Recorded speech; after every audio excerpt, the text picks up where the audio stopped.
The will to live life differently can start in some of the most unusual places. This is where I come from, Todmorden. It's a market town in the north of England, 15,000 people, between Leeds and Manchester, fairly normal market town. Used to look like this, and now it's more like this, with fruit and veg and herbs sprouting up all over the place. We call it propaganda gardening. Corner of our railway station car park, front of our health centre, people's front gardens, and even in front of the police station. We've got edible canal towpaths, and we've got sprouting cemeteries. The soil is extremely good.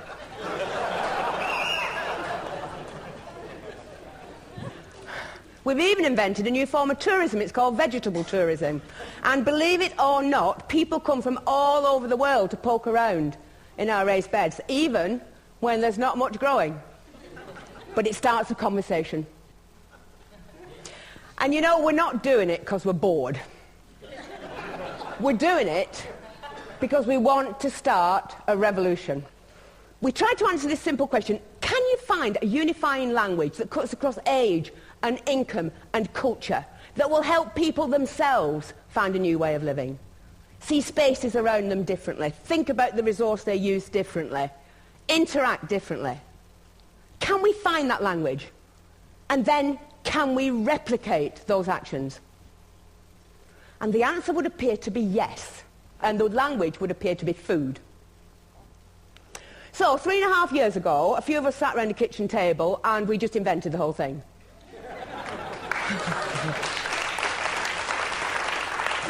We came up with a really simple game plan that we put to a public meeting. We did not consult, we did not write a report, enough of all that. And we said to that public meeting in Todmorden, look, let's imagine that our town is focused around 3 plates. A community plate, the way we live our everyday lives. A learning plate, what we teach our kids in school and what new skills we share amongst ourselves. And business, what we do with the pound in our pocket and which businesses we choose to support. Now, let's imagine those plates agitated with community actions around food. If we start one of those community plates spinning, that's really great. That really starts to empower people. But if we can then spin that community plate with the learning plate and then spin it with the business plate, we've got a real show there. We've got some action theatre. We're starting to build resilience ourselves. We're starting to reinvent community ourselves. And we've done it all without a flipping strategy document.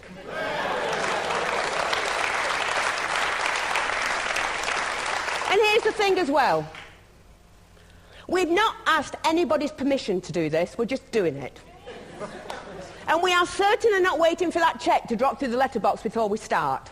And most importantly of all, we are not daunted by the sophisticated arguments that say these small actions are meaningless in the face of tomorrow's problems, because I have seen the power of small actions and it is awesome. So, back to the public meeting. We put that proposition to the meeting, 2 seconds, and then the room exploded. I have never, ever experienced anything like that in my life.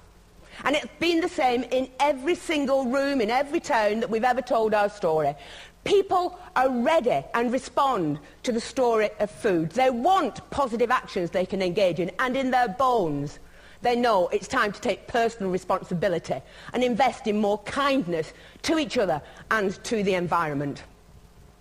And since we had that meeting 3.5 years ago, it's been a heck of a roller coaster.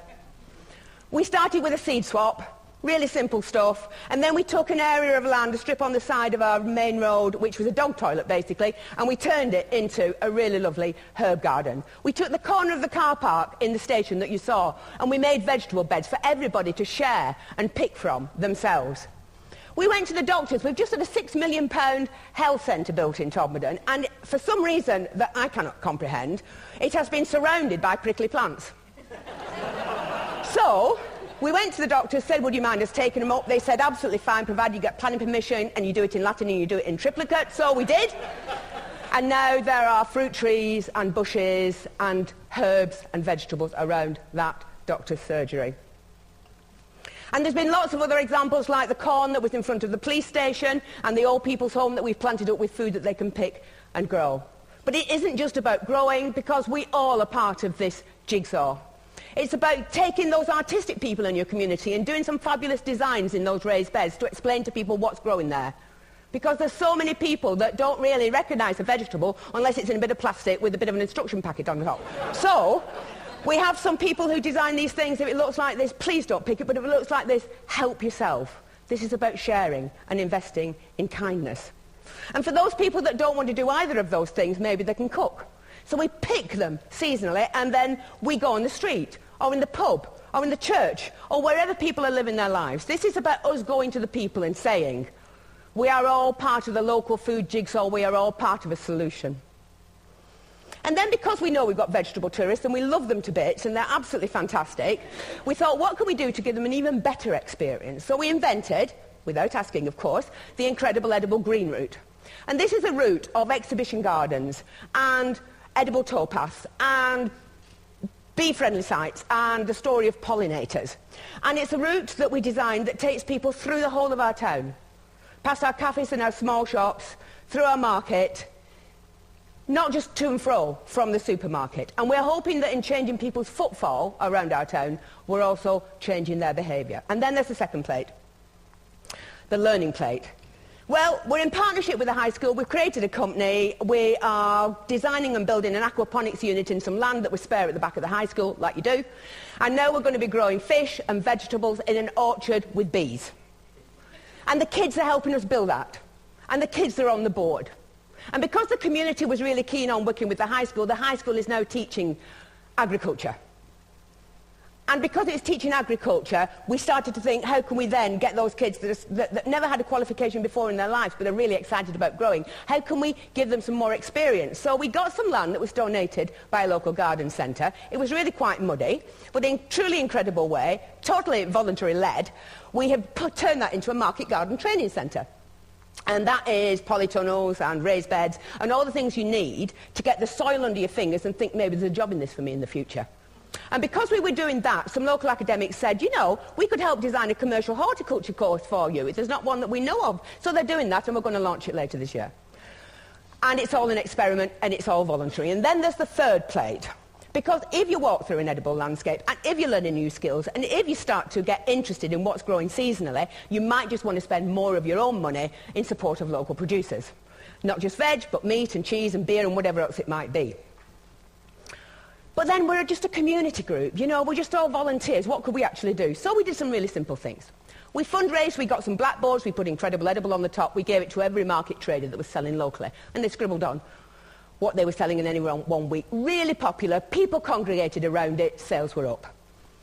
And then we had a chat with the farmers, and we said, we're really serious about this, but they didn't actually believe us. So we thought, OK, what should we do? I know, if we can create a campaign around one product and show them there is local loyalty to that product, maybe they'll change their mind and see we're serious. So we launched a campaign, because it just amuses me, called Every Egg Matters. And what we did was we put people on our egg map. It's a stylised map of Todmorden. Anybody that's selling their excess eggs at the garden gate, perfectly legally, to their neighbours, we've stuck on there. We started with 4. And we've now got 64 on. And the result of that was that people were then going into shops asking for a local Todmorden egg.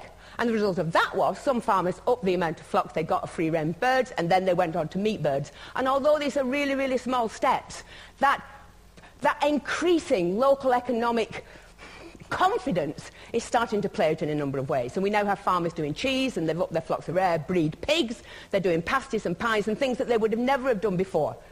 We've got increasing market stalls selling local food, and in a survey that local students did for us, 49% of all food traders in that town said that their bottom line had increased because of what we were actually doing. And we're just volunteers, and it's only an experiment. Now, none of this is rocket science. It certainly is not clever, and it's not original. But it is joined up, and it is inclusive. This is not a movement for those people that are going to sort themselves out anyway. This is a movement for everyone. We have a motto: if you eat, you're in.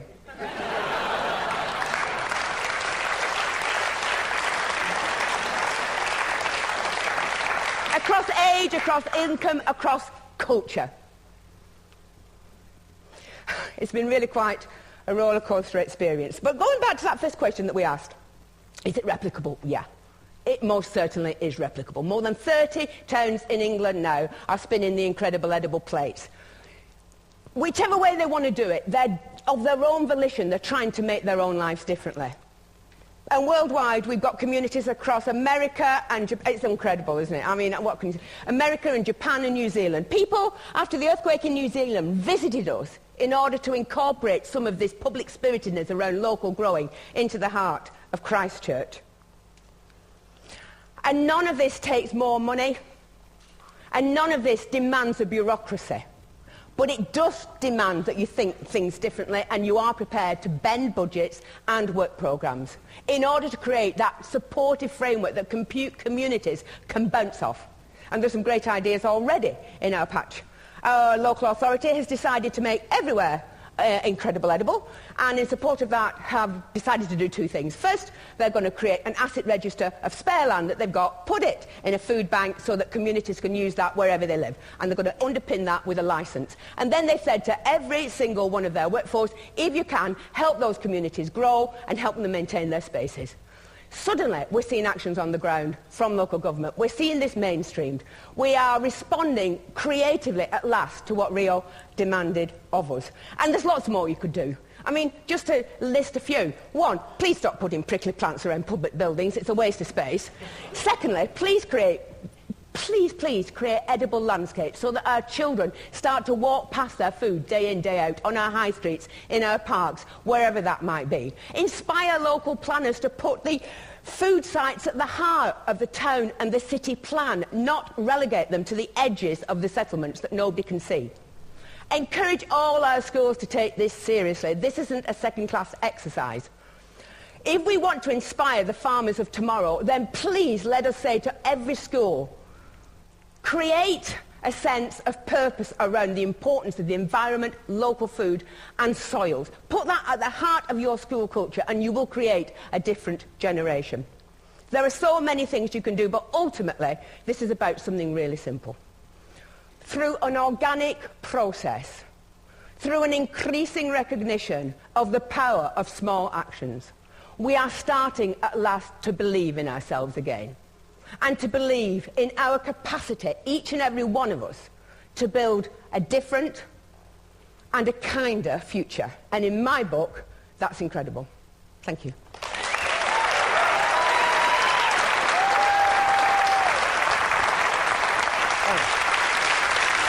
Oh.